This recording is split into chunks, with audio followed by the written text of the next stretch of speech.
Elsa Abdoun, bonjour, journaliste au magazine Science et Vie. Vous êtes venue nous parler aujourd'hui d'une bombe biologique, une technique effrayante, un gène, la création d'un gène qui serait capable de se propager très rapidement dans toute une espèce et de l'éradiquer. C'est effrayant. Oui, c'est effrayant, et pourtant il ne s'agit pas d'un accident, c'est une réalisation humaine parfaitement intentionnelle, une invention dont le but est d'éradiquer des populations entières d'animaux jugés indésirables. Et la Nouvelle-Zélande vient de la mettre à l'étude pour se débarrasser sur ces petites îles côtières de certaines espèces invasives de rats ou de belettes, par exemple. Plus précisément, en quoi consiste le projet? Bien, il s'agirait de libérer dans la nature des animaux génétiquement modifiés de manière à ce que toute leur descendance sur toutes les générations qui suivent soit uniquement constituée de femelles, avec un objectif que petit à petit tous les mâles de cette population disparaissent et avec eux la population tout entière, puisque sans mâles, pas de reproduction possible.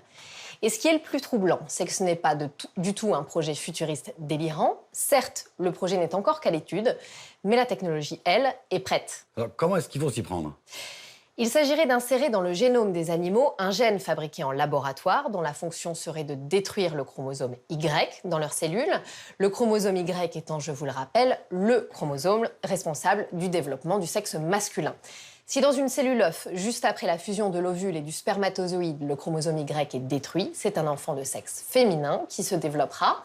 Avec ce gène artificiel inséré dans leur ADN, les animaux seraient donc assurés d'avoir une descendance 100% femelle.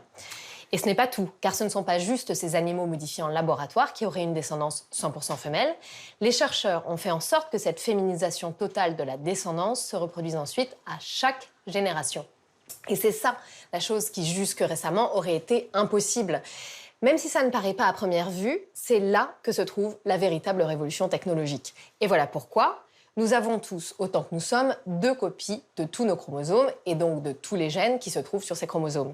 Nous avons une copie qui provient de notre père et une copie qui provient de notre mère. C'est ce qui fait que si je suis porteuse d'une maladie génétique, à cause d'une mutation survenue sur une copie de mes gènes, je n'aurai fort heureusement que 50% de chance de la transmettre à mon enfant. Sauf que dans le cas de nos animaux mutants, le but des scientifiques est vraiment que toute la population devienne femelle. Il faut donc que ce fameux gène artificiel capable de détruire le chromosome Y, appelons-le gène féminisateur, il faut que ce gène-là se propage à toute la descendance, puis à toute la descendance de la descendance, et ainsi de suite, jusqu'à ce que la totalité de la population ait été féminisée. Ce qui est absolument impossible si on respecte les lois de l'hérédité. Exactement. Donc pour pallier cet obstacle, les chercheurs ont trouvé une solution, c'est le forçage génétique. C'est ça la technologie révolutionnaire que j'évoquais, car écoutez bien, grâce à cette technologie, le fameux gène féminisateur va être capable d'effectuer dans toutes les cellules où il se trouve un copier-coller de lui-même sur un autre chromosome, de manière à s'assurer d'être transmis à 100% de la descendance. C'est une remise en cause complète des lois de l'hérédité, avec une conséquence monumentale, c'est que l'on peut à présent transformer toute une population d'animaux sauvages en OGM, simplement en libérant quelques animaux génétiquement modifiés dans la nature. Et là, le temps, la reproduction fera le reste. Ce qui implique évidemment d'importantes questions éthiques. Oui, des questions éthiques, mais aussi de très nombreux risques. La perte de contrôle, si jamais les choses tournaient mal. Les risques pour les écosystèmes de l'éradication de toute une population animale, voire de toute une espèce, si un animal génétiquement modifié s'échappait de l'île où va démarrer l'expérimentation, si la Nouvelle-Zélande valide.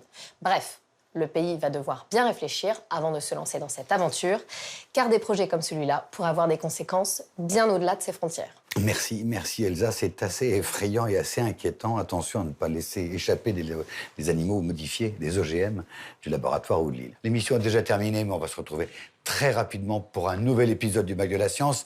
En attendant, n'oubliez jamais que la curiosité n'est décidément pas un vilain défaut. À bientôt.